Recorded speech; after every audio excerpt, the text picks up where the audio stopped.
이 스포츠는 이 역전이라는 극적인 부분이 있어서 이 스포츠는 재미가 있습니다. 모든 스포츠에는 다 역전이 있습니다. 야구는 9회 말 투아웃부터다라고 말을 하는데 그만큼 경기의 역전이 자주 일어난다는 것이죠. 어제 TV를 보니까 목동에서 우리 경기를 하더라고요. 오늘도 하겠죠? 오늘도 할 것 같습니다. 뭐죠? 스케이팅? 뭐 합니다. 얼음판 위에서 뭘 해요. 봤는데 진짜 역전의 역전입니다. 꼴등하다가도 한 반바퀴 남겨놓고 추월해서 1등을 하기도 하고 그런 일들이 자주 일어납니다. 실제로 이번 우리 카타르 월드컵 우리나라 포르투갈 경기 있었는데 이번 조별리그 경기 중에서 가장 극적이었다고 이 피파가 평가를 낼 정도로 아주 극적인 경기였습니다. 우리나라는 이 경기에서 경기를 시작하자마자 5분 만에 이 첫 골을 내주고 말죠. 포르투갈은 피파 랭킹 9위입니다. 그런데 9위인 팀에 5분 만에 한 골을 넣어주었으니 이거는 승산이라고는 0, 이 아주 드문, 이길 수 있는 게 힘들죠. 그런데 실점한 지 얼마 되지 않아서 이 김용건 선수가 골을 넣게 됩니다. 그래서 1대1이 되고 그리고 45분이 다 지나고 로스타임 1분에 추가골을 넣어가지고 우리가 극적으로 포르투갈을 이기게 되죠. 더 극적인 것은 이겼다고 우리나라가 16강에 올라가는 건 아닙니다. 이겼으니 올라갈 줄 알았는데 같은 시간에 경기를 하고 있는 그 두 나라의 경기를 봐야 합니다. 이 경기에서 가나와 우루과이 경기인데 우루과이가 2대0 이상으로 이기면 우리나라는 16강을 탈락을 하죠. 그런데 우루과이가 딱 2대0으로 이겨줘가지고 우리가 극적으로 16강에 올라가게 됩니다. 아마 여러분 다 보셨죠? 둥그렇게 앉아가지고 핸드폰으로 이 경기가 어떻게 되는가 보면서 경기가 끝나니까 이 선수들이 좋아했던 그것을 우리가 다 봤을 겁니다. 우리나라도 이런 경기를 하면서 수많은 역전승이 있었지만 이보다 더 극적이고 짜릿한 경기는 아마 없었던 것 같습니다. 그래서 사람들은 이 역전의 짜릿함을 기억하면서 이 경기를 보는 겁니다.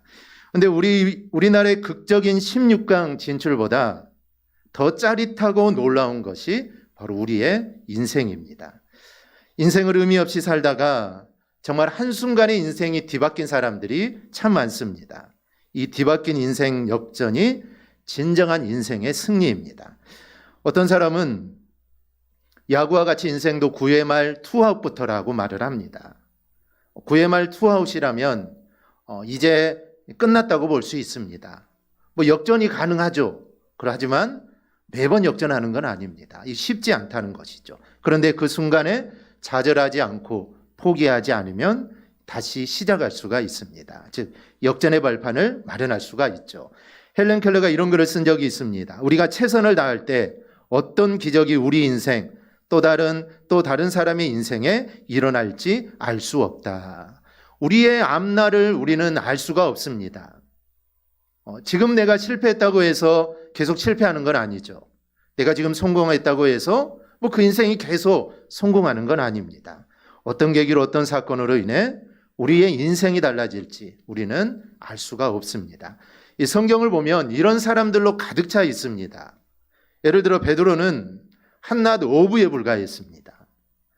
지금이야 뭐 어부라 해도 뭐 사람들이 알아주지만 그 당시는 정말 천하고 천한 직업이 어부입니다. 배운 것 없고 정말 할 것 없는 사람들이 하는 게 어부인데 예수님을 만나 그는 사도가 되어서 길이길이 이름을 빛낸 사람이 됐죠.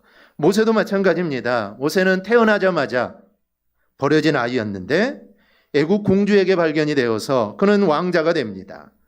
이것으로 인생이 역전된 것이죠. 즉 죽을 운명에서 왕자가 되었으니 이만한 역전이 어디 있습니까? 그런데 이것으로 끝나지 않죠.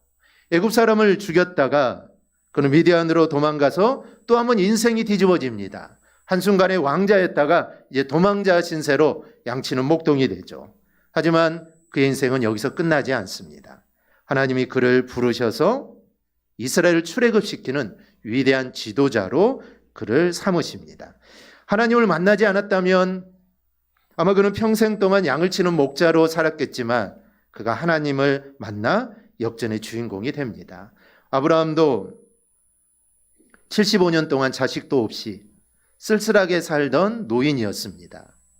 아무것도 해놓은 것도 없이 의미 없는 인생을 살다가 하나님께서 그를 찾아오셔서 그를 믿음의 조상으로 만들어주시죠.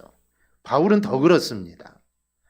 바울이 만약에 하나님을 만나지 못했다면 그는 죽을 때까지 예수 믿는 사람들을 핍박하고 예수 믿는 사람을 잡아다가 감옥에 가두는 일을 아마 평생 동안 하다가 그는 죽었을 겁니다. 그렇게 하다 하나님 앞에 섰을 때 그가 얼마나 하나님으로부터 책망을 받겠습니까? 그런데 그렇게 살던 핍박자였던 바울이 하나님의 말씀을 전하는 전도자로 그의 일평생 살아가게 됩니다. 모두 다 기사회생하여 인생의 역전을 이룬 사람들입니다. 여러분, 그러니까 우리가 지금 너무 힘들다고, 내가 너무 어렵다고 우리는 포기해서는 안 됩니다. 우리 성경의 인물들을 보면 이런 정말 밑바닥까지 내려갔다가 한순간에 그의 인생이 뒤집어지는 역사들이 성경에 수두룩합니다. 그런데 이 모든 사람들은 주님을 만난 사람들이죠. 우리도 마찬가지입니다. 우리 모두도 다 주님을 만났고 주님이 나에게 찾아오시고 주님이 나와 함께 하십니다.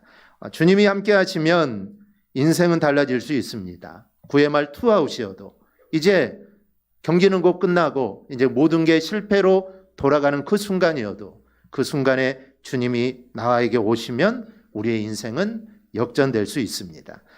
역전하게 하시는 분은 바로 주님입니다. 그러니 우리가 어떤 상황 속에서도 주님을 바라보고 주님을 의지하며 나아간다면 하나님께서 우리를 역전의 주인공으로 반드시 만들어주실 줄 믿습니다. 그런데 성경에는 이해 못지않게 오늘 본문에도 역전의 감동이 있습니다. 본문에서 인생의 역전을 경험한 이 사람들은 꿈꾸는 것 같았다. 그때 입에는 웃음이 가득하고 혀에는 찬양이 찼었도다라고 이렇게 노래합니다. 그리고 그 놀라운 일을 경험한 당사자들과 그 놀라운 일들을 본 모든 사람이 말하기를 하나님께서 여호와께서 그들을 위하여 큰 일을 행하셨도다라고 모든 사람들이 이렇게 하나님께 영광을 올리고 있습니다. 우리도 이렇게 말할 때가 있죠. 하나님이 큰 일을 행하셨어. 하나님이 하셨어. 라고 말할 때가 있습니다. 도저히 인간으로는 할 수 없는 일들을 하나님이 하셨다라는 것이죠. 바로 오늘 본문의 사람들이 이렇게 고백을 합니다. 그렇다면 과연 이들에게 어떠한 일들이 있었을까요?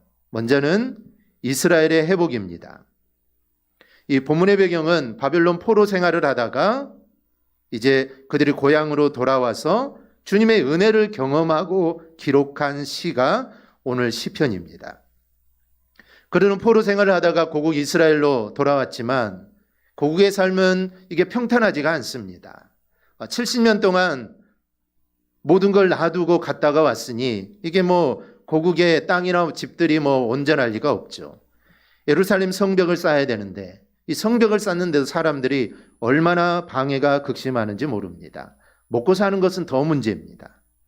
포로 생활을 하고 왔으니 먹을 것이 풍부하지 않을 겁니다. 아마 바벨론에서 가지고 온 게 전부죠. 농사를 짓자니 1년을 또 기다려야 합니다. 모든 것이 힘든 상황이죠. 그런데 이렇게 어렵고 힘든 상황임에도 그들의 운명은 역전을 이루어냅니다. 예루살렘 성벽을 재건하죠. 52일 만에 재건합니다. 그리고 예배하는 백성으로 그들이 돌아오게 되죠. 그들이 운명의 역전을 이루어낼 수 있었던 것은 그들의 노력이 아닙니다. 그들이 무언가를 열심히 해서 그런 것을 이룬 것이 아니죠. 왜냐하면 환경적으로 보나 조건적으로 보나 그는 이룰 수 없는 상황입니다. 그런데 그런 일을 이루었다라는 것이죠. 오직 하나님께서 베푸신 은혜였다라는 것을 그들은 기억하고 말하는 겁니다. 그래서 1절을 보면 여호와께서 시온의 포로를 돌려보내실 때라는 말로 시작을 합니다. 하나님께서 자신들을 포로에서 해방시켜 주셨다는 것이죠. 즉 이스라엘 능력이 아닙니다. 그들은 70년 동안 포로 생활을 했는데 포로 생활을 하면서 나름대로 세력을 만들고 우리가 좀 해방을 해야겠다라는 그런 생각을 가진 게 아닙니다. 그들은 그저 포로로 잡혀서 그냥 노예로 하루하루 사는 겁니다. 일부는 왕실에서 뭐 일을 하는 사람들도 있지만 그들이 이스라엘을 회복시킨 것도 아닙니다. 이스라엘이 포로에서 귀환하게 된 것은 오직 하나님의 은혜였던 것이죠. 즉 잘 나가던, 그 당시 정말 잘 나가던 이 바벨론이라는 신흥국가가 페르시아에 망하는 이변이 일어납니다. 이 바벨론은 망하지 않을 것 같았는데 그 강대국인 바벨론이 이제 신생국가인 페르시아에게 망하게 되죠. 그래서 이스라엘이 조국으로 돌아오게 되는 것인데 이 일을 하나님이 하셨다라는 것이죠. 그냥 봐서는 뭐 그냥 나라들이 전쟁을 하고 우리가 포로로 잡혀있던 바벨론이 망한 것 같지만 이 모든 것들은 하나님이 하신 겁니다. 즉 이제 70년이 다 돼가고 그래서 이들을 해방시켜야 되는데 그래서 하나님은 바벨론을 멸망시키기 위해서 이 페르시라는 나라를 강하게 하신 겁니다. 그리고 페르시아 제국의 고레스 황제에 의하여 이스라엘이 고국으로 돌아갈 수 있도록 고레스 황제가 칙령을 발표합니다. 나라가 망했어도 여전히 노예는 노예죠. 바빌론이라는 나라가 망했다 해도 페르시아가 그 나라를 먹었으니 그 노예들은 여전히 페르시아의 노예입니다. 그런데 하나님께서 그들에게 그 나라의 왕 고레스로 하여금 모든 노예들은 고향으로 돌아가도 좋다라는 칙령을 내리게 됩니다.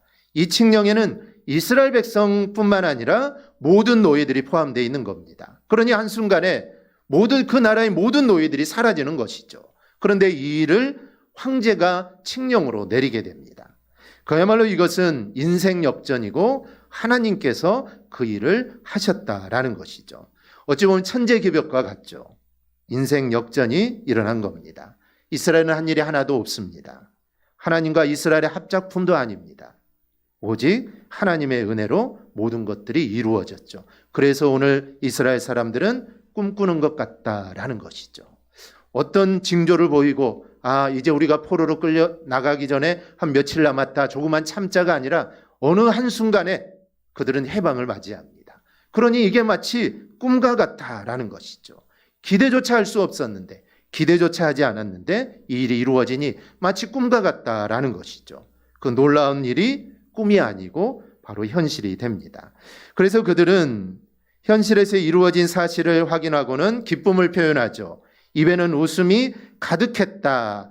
얼마나 행복했으면 그들의 입에가 웃음이 가득하겠습니까? 혀에는 찬양이 찼다라고 합니다. 여러분, 기쁘면, 정말 기쁘면 웃고 있을 수만 없죠. 조금 기쁜 겁니다. 웃고 있으면. 더 기쁘면 소리치고, 더 기쁘면 막 노래를 하죠. 더 기쁘면 춤도 추겠죠. 그렇게 지금 이스라엘 백성들이 하나님을 찬양한다는 것이죠. 너무 기쁘다는 겁니다. 그냥 이거는 있을 수 없는 일인데 이런 일들이 우리 안에 있었으니 너무 기쁘다는 것이죠. 우리나라가 일본으로부터 해방된 이 기쁨, 우리는 모르지만 아마 그때가 오늘 성경과 아마 같았을 거다라 생각을 합니다. 어느 날 갑자기 광복이 왔습니다. 일본이 패망함으로 우리나라가 해방을 맞이하게 되죠. 그때 얼마나 기뻤을까요? 아마 말로 할 수 없는 기쁨이었을 겁니다. 그래서 모든 사람들이 거리로 나와 막 만세를 부르죠. 아마 입에는 웃음이 가득했을 겁니다. 웃음만 가득했을까요? 아니죠. 막 춤을 추며 막 노래를 했을 겁니다. 너무 기쁘다는 것이죠. 그런데 그때와 오늘 본문에 다른 점이 있습니다. 광복을 맞았을 때는 해방 때문에 즐거워하는 것이죠. 이제 우리가 해방되었다. 자유함을 얻었다. 기뻐하는 것이죠. 그런데 오늘 본문에 나오는 찬양의 핵심은 여호와께서 그들을 위하여 큰 일을 행하셨다라는 것입니다. 우리가 바벨론에서 포로된 것도 기쁘지만 그것보다 더 기쁜 것은 하나님께서 나에게, 우리에게 아주 큰 일을 행하셨다라는 그 이유로 이스라엘 사람들은 지금 기뻐하는 것입니다. 해방되는 것은 한순간이죠. 바벨론에서 포로 생활하다 고향으로 돌아오는 것은 여러분 한순간입니다. 고향으로 돌아왔다고 해서 모든 게 끝난 게 아니죠. 농사도 해야 되고 집도 지어야 되고 성전도 재건해야 되고 성벽도 쌓아야 되고 얼마나 할 일이 많습니까? 어찌 보면 그냥 바벨론에 그냥 사는 게 더 나을 수도 있습니다. 70년이 세월이 흘렀으니 고향을 모르는 사람들이 쑥으로 갈 것입니다. 어쩌면 그냥 사는 게 더 편할 수도 있는데 그들이 해방된 것은 하나님이 우리에게 큰 일을 행하셨다. 그러니 앞으로도 하나님은 우리에게 큰 일을 행하실 거다라는 그런 기대감이 있기 때문에 그들은 하나님이 나에게 행하신 그 일을 통하여 지금 그들은 정말 기뻐하고 있습니다. 그리고 이 일을 열방이 다 알게 되었다는 것이죠.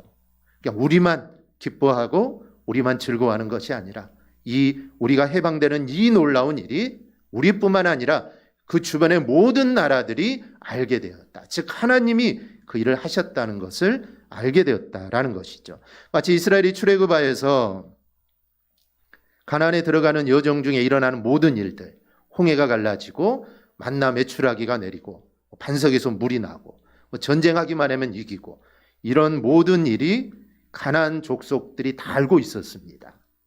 모두 다 알고 있었다는 것이죠. 그래서 출애굽의 놀라움과 기적과 기쁨은 이스라엘 족속만 가지고 있는 것이 아니라 가나안 족속까지 다 전해져서 모두가 알고 있었다라는 것이죠.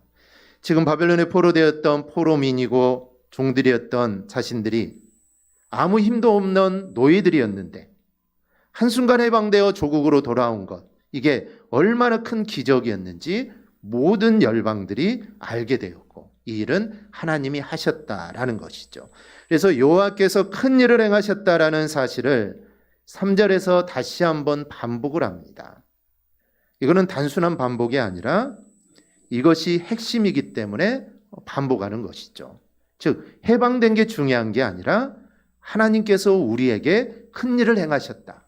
하나님께서 우리에게 큰 일을 행하셨다. 이게 핵심이기 때문에 두 번에서 반복을 합니다. 그리고 이를 기억하고 감사하며 살자라는 것이죠. 그런데 갑자기 눈물을 흘리며 씨를 뿌리는 자라는 말을 합니다. 이 말은 무슨 의미라면 포로에서 귀환이 이루어질 때까지 잘 견디라라는 것입니다. 포로 귀환 1차, 2차, 3차에 거쳐서 진행이 되죠. 그래서 포로로 고향으로 돌아올 때까지 잘 견디라는 겁니다. 즉 영광스러운 미래가 있으니 지금의 고난의 때를 잘 견디라라는 것이죠. 이미 이스라엘 백성들의 70년 포로 생활은 이미 선지자를 통하여 이야기한 내용입니다. 그래서 믿음이 있는 사람, 다니엘은 알고 있었죠. 우리 민족이 70년이 되면 해방을 맞을 것이다. 믿음이 있는 사람, 하나님 말씀에 주의를 기울여서 잘 들었던 사람들은 70년을 기다렸을 겁니다. 70년 지나면 우리는 고향으로 돌아갈 수 있다. 왜냐하면 하나님이 그렇게 말씀하셨기 때문에 우리는 돌아갈 수 있다라고 생각을 하고 기다리고 있었을 겁니다. 그러니 지금 고난이 있고 지금 어렵더라도 좀 잘 견디라는 겁니다. 조금만 견디고 힘들더라도 견디고 있으면 해방을 맞이할 것이다. 우리도 모두 잘 견디시기를 바랍니다. 이 믿음을 우리가 끝까지 우리가 지키시기를 바랍니다. 주님만 바라보며 우리가 신앙생활하기를 바랍니다. 그러면 반드시 기쁨으로 거두게 될 줄 믿습니다. 둘째는 우리 인생 회복입니다. 이스라엘의 회복은 전초전이라고 할 수가 있습니다. 인생의 구원을 위한 밑그림이 그림자에 불과합니다. 이스라엘이 출애굽하여 구원받은 것은 우리 인생의 구원에 대한 밑그림이라고 할 수 있습니다. 하나님께서는 인생의 영원한 구원을 위해 아담과 하와에게 옷을 입혀 주십니다. 그 후에 노아의 물 심판, 또 아브라함의 은혜의 구원, 출애굽, 그리고 바벨론의 포로의 귀환, 이 모든 것들은 우리 인생의 구원을 위한 예시된 사건들입니다. 즉 이런 것을 보고 우리의 인생이 구원을 얻는다라는 것을 너희가 알으라라는 것이죠. 인류 역사상 가장 놀랍고 위대한 대역작은 바로 내가 구원을 받은 것입니다. 이것이 바로 하나님께서 우리를 향하신 가장 위대한 일이고 가장 큰 일입니다. 우리가 무언가를 성공하고 잘 되는 것도 중요하지만 그런 것이 안 되더라도 내가 구원받은 것, 이게 바로 하나님께서 나에게 하신 최고의 일입니다. 그러니 내가 구원받았으니 혹시 다른 것이 좀 안 되고 다른 일들이 좀 실패하고 성공하지 못하더라도 그래도 우리는 하나님께서 가장 중요하고 가장 큰 일을 나에게 행하셨다라는 그 사실을 잊지 말고 우리는 감사해야 합니다. 왜 하나님, 왜 나에게 이러십니까? 이게 아니라 실패해도 안 돼도 나에게 구원 주신 것에 감사하며 우리는 나아가야 합니다.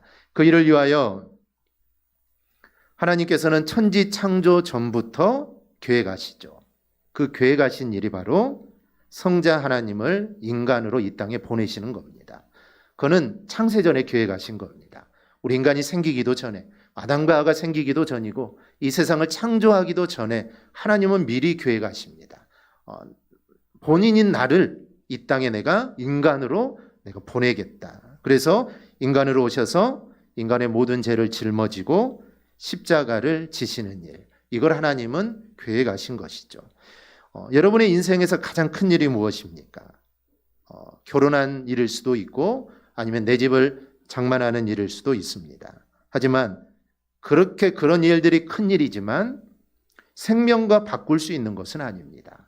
내가 죽고 큰 집 아무런 의미가 없겠죠. 내가 죽고 자가 별로 의미가 없습니다. 그래서 생명과는 이게 바꿀 수 없는 것이죠.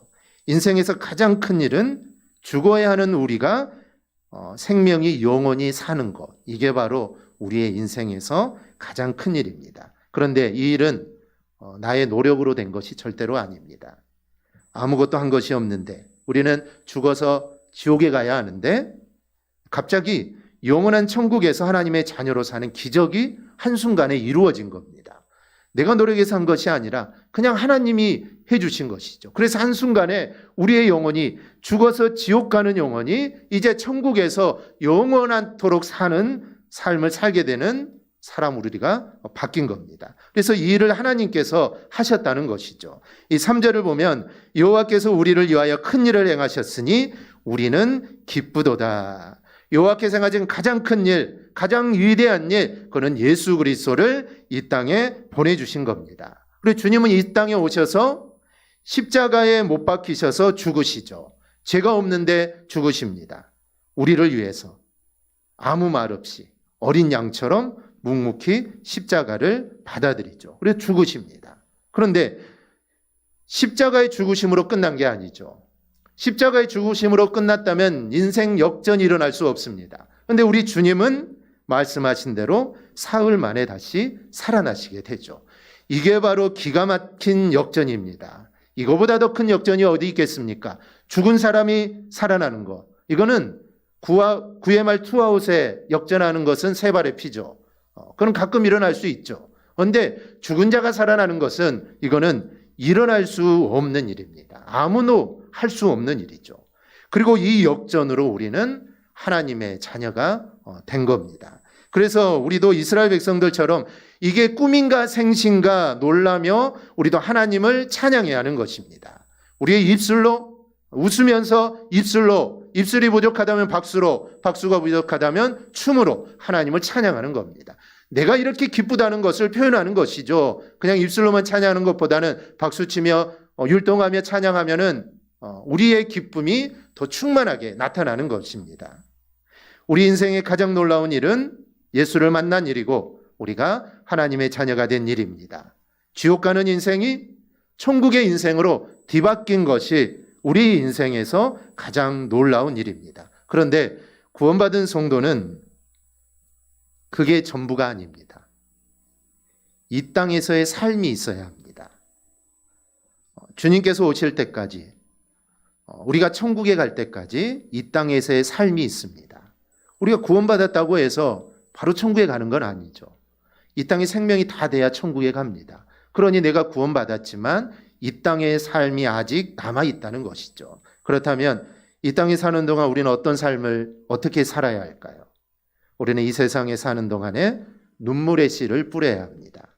본문 5절, 6절을 보면 눈물을 흘리며 씨를 뿌리는 자는 기쁨으로 거두리로다. 이 반복해서 이야기합니다. 이것은 한 번이 아니라 즉 주님이 오실 그때까지 지속적으로 반복적으로 씨를 뿌려야 한다라는 것을 강조하는 것이죠. 여러분, 하나님께서 우리를 위하여 정말 크신 일을 행했습니다. 당신이 친히 인간으로 오셨기 때문이죠. 인간으로 오셔서 인간으로 오시는 것도 정말 놀라운 일인데 우리를 위하여 십자가를 지고 죽으십니다. 그리고 부활하셔서 그냥 하늘로 그냥 올라가시면 되는데 그 부활하심으로 우리의 죄를 다 사해 주시고 당신의 자녀로 우리를 삼으셨습니다. 그러니 이제 우리는 당연히 이 땅에서 복음의 씨를 뿌려야 합니다. 복음의 씨를 뿌리는 것이 하나님을 찬양하는 일이고 하나님께 영광을 올려드리는 일입니다. 그러니 우리는 힘들더라도 씨를 뿌려야 합니다. 힘들다고 씨를 뿌리지 않으면 거둘 게 없죠. 농부들은 내년에 이제 뿌려야 될 씨는 아무리 가난해도 먹지 않습니다. 왜냐하면 먹어버리면 내년에 얻을 게 하나도 없죠. 남겨놨다가 하나를 심으면 많이 얻을 수 있기 때문에 아무리 배가 고프고 아무리 가난해도 그는 절대로 손을 대지 않습니다. 우리가 힘들고 어렵더라도 이 씨를 계속 뿌려야 합니다. 계속 뿌려야 합니다. 그러면 그리스도의 십자가의 희생과 부활로 약속하신 그 하나님의 나라를 우리에게 선물로 반드시 주실 것입니다. 그것을 우리는 바라보면서 그리고 그 선물을 기쁨으로 거둘 그날, 지금은 눈물로 씨를 뿌리겠지만 지금은 괴로움으로 지금은 씨를 열심히 뿌리겠지만 씨를 뿌려도 뭐 잘 싹도 나지 않는 것 같고 뭐 걷어들이는 것도 낫지 않고 아무런 변화가 없지만 그래도 우리가 계속해서 씨를 뿌리게 되면 언젠가는 기쁨으로 거둘 날이 반드시 오게 됩니다.